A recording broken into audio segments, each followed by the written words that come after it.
Good morning. अब हम करते हैं अंग्रेज सिख युद्ध। ठीक है, प्रश्न हो सकता है प्रथम आंग्ल सिख युद्ध का वर्णन कीजिए, द्वितीय आंग्ल सिख युद्ध का वर्णन कीजिए, या अंग्रेज़ों के साथ सिखों के संबंधों का वर्णन कीजिए। इस प्रकार से आंग्ल सिख युद्धों के बारे में हमसे पूछा जा सकता है। देखिए, जब भी हम सिखों की बात करते हैं हमारे जहन में जो शब्द आता है वो है पंजाब।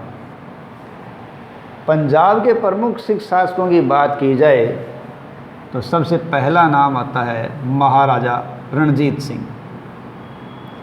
रणजीत सिंह पंजाब के प्रमुख शासक हुए हैं और उन्होंने अपनी सेना को संगठित करने का प्रयास भी किया। जो सिख सरदार छोटे छोटे टुकड़ों में बंटे थे उनको एकजुट करने का प्रयास भी किया और अपने आप को शक्तिशाली बनाया।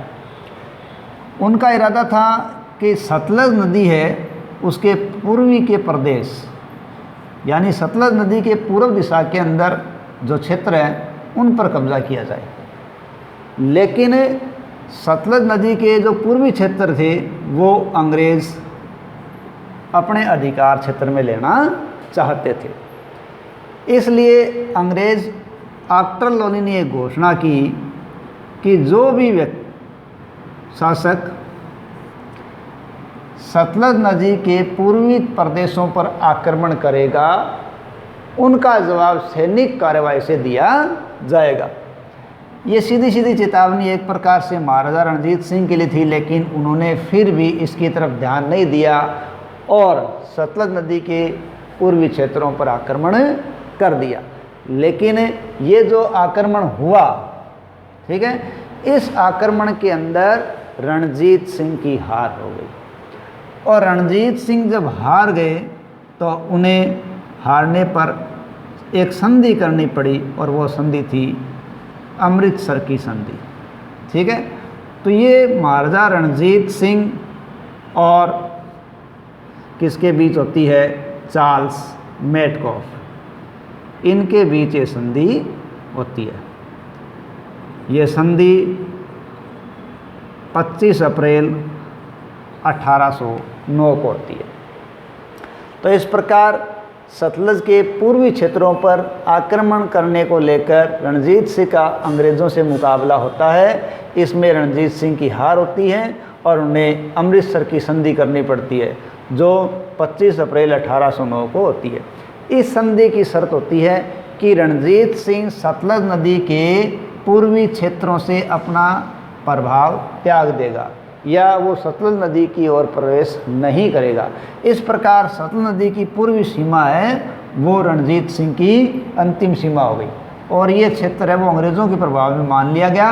लेकिन रणजीत सिंह को उत्तर पश्चिम की ओर बढ़ने का पूरा मौका था। इस प्रकार से ये संधि हुई। इस संधि के बाद लंबे समय तक हल्के फुल्के मनमुटाव के मामले आते रहे, लेकिन कोई बड़ा संघर्ष नहीं हुआ। ये शांति तब तक रही जब तक रणजीत सिंह जीवित रहे। लेकिन जून 1839 के अंदर महाराजा रणजीत सिंह की मृत्यु हो गई और ज्यों ही महाराजा रणजीत सिंह की मृत्यु हुई उनके दरबार में दलबंदी शुरू हो गई। सिख सरदारों के आपसी स्वार्थ उभरने लग गए। ठीक है, और अंग्रेज़ों की महत्वाकांक्षाएं ऐसी स्थिति को देखकर वापस उभार खाने लगी और वो ऐसी दलबंदी स्वार्थपूर्ण नीतियों का फ़ायदा उठाना चाहते थे। इसलिए उन्होंने अपनी तैयारियां शुरू कर दी। इस समय रणजीत सिंह की मृत्यु के पश्चात खड़गजीत सिंह शासक बना। शासक कौन बना? खड़ग सिंह है। लेकिन खड़ग सिंह अयोग्य शासक था, इसलिए वो दरबार में होने वाले दलबंदी और षड्यंत्रों को रोक नहीं पाया और दरबार में डोगरा बंधुओं का प्रभाव बढ़ गया। किनका प्रभाव बढ़ गया? डोगरा बंधुओं का। ऐसी स्थिति के अंदर अंग्रेज़ों को युद्ध के लिए पूरा मौका मिल गया और उन्होंने संघर्ष की घोषणा कर दी। इस प्रकार प्रथम आंग्ल सिख युद्ध हुआ। अब ये जो प्रथम आंग्ल सिख युद्ध हुआ उसकी पृष्ठभूमि के अंदर दलबंदी, अयोग्य शासक, डोगरा बंधुओं का प्रभाव, स्वार्थपूर्ण सरदारों के कार्य, ये सब इसकी भूमि के अंदर थे। ठीक है। अब अंग्रेज़ों ने इन परिस्थितियों को देखते हुए अपनी साम्राज्यवादी कामनाओं को पूरा करने का प्रयास किया, यानी अंग्रेज़ों की साम्राज्यवादी महत्वाकांक्षाएं जाग उठी। उन्होंने फूट डालो और राज करो की नीति का सहारा लिया, जो कि उनकी प्रमुख नीति थी। और इस समय जो गवर्नर थे वो थे लॉर्ड हार्डिंग। लॉर्ड हार्डिंग ने क्या किया, इन परिस्थितियों को देखते हुए दिसंबर 1845 के अंदर, कब, दिसंबर 1845 को लॉर्ड हार्डिंग ने सिखों के खिलाफ युद्ध की घोषणा कर दी। और इसी घोषणा के साथ सिख अंग्रेज़ युद्ध की शुरुआत हो गई। ये जो युद्ध है वो 5 मोर्चों पर अलग अलग लड़ा गया, लेकिन सिखों की जो निर्णायक हार थी वो 10 फरवरी 1846 को सबराओं के युद्ध में हुई। सबराओं का युद्ध, यानी अलग अलग 5 मोर्चों पर अंग्रेजी सेना सिख सेना का मुकाबला हो रहा था, लेकिन जो निर्णायक हार है सिखों की वो सबराओं के युद्ध में फरवरी 1846 को हुई। और अब इस के कारण अंग्रेज़ों का लाहौर पर अधिकार हो गया। जब सबराओं के युद्ध में सिख हार गए तो उनको अपनी हार स्वीकार करनी पड़ी और लाहौर पर किसका अधिकार हो गया, अब अंग्रेज़ों का अधिकार हो गया। और 1 मार्च को इनको लाहौर की संधि करनी पड़ी। ठीक है, यानी लॉर्ड हार्डिंग और सिखों के बीच 1 मार्च 1846, कब है, 1 मार्च 1846 को लाहौर की संधि हुई। इस लाहौर की संधि में यह तय किया गया कि दिलीप सिंह है वो शासक बनेगा।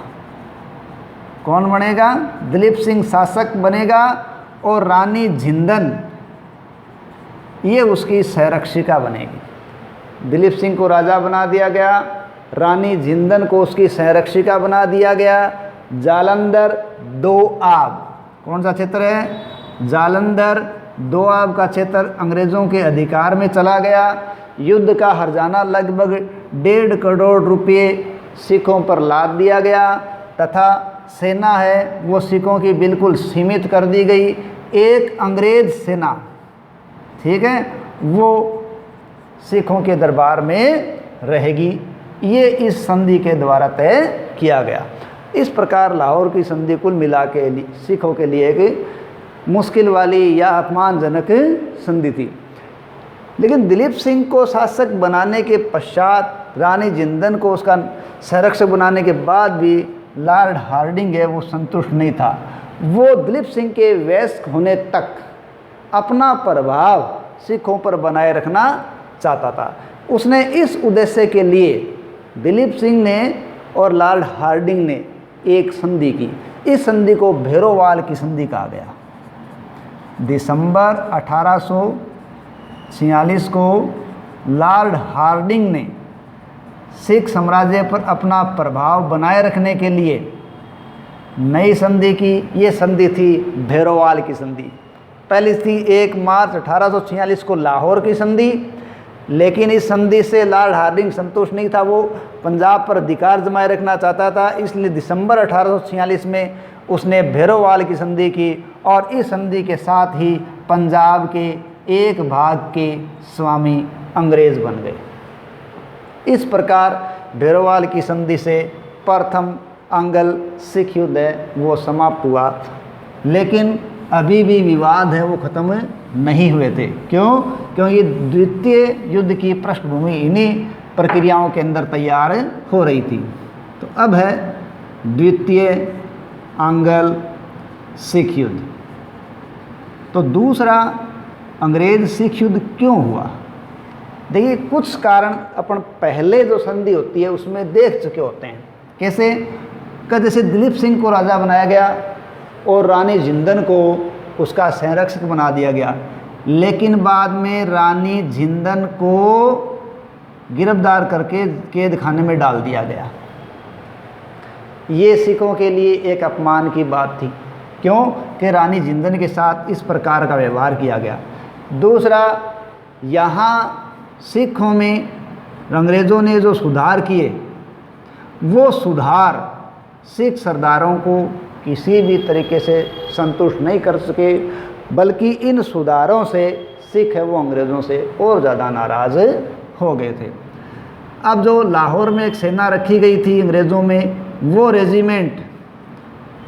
रेजिमेंट वो बार बार हर मामलों में यहाँ हस्तक्षेप कर रहा था। तो दरबार में इनका हस्तक्षेप बढ़ रहा था, इसके लिए भी ये नाराज़ थे।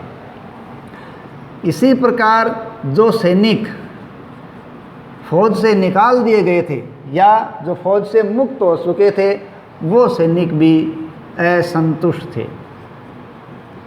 ऐसी परिस्थितियों में सिखों का और अंग्रेज़ों का आमना सामना होना कोई बड़ी बात नहीं थी। और इस समय सबसे बड़ी बात थी कि गवर्नर जनरल कौन था? लॉर्ड डलहौजी। डलहौजी है वो पंजाब को प्राप्त करना चाहता था, तो पंजाब को विलय करना चाहता था, उसकी नीति ये थी। तो ये सब ऐसे कारण बने जिनके कारण दूसरा युद्ध हुआ। 10 अक्टूबर, कब की बात है? 10 अक्टूबर 1848, ठीक है। इस समय युद्ध हुआ और ये जो युद्ध हुआ ये अंतिम युद्ध की घोषणा थी, ठीक है। यानी लॉर्ड डलहौजी ने अंतिम युद्ध की घोषणा कर दी। कब? 10 अक्टूबर 1848 को।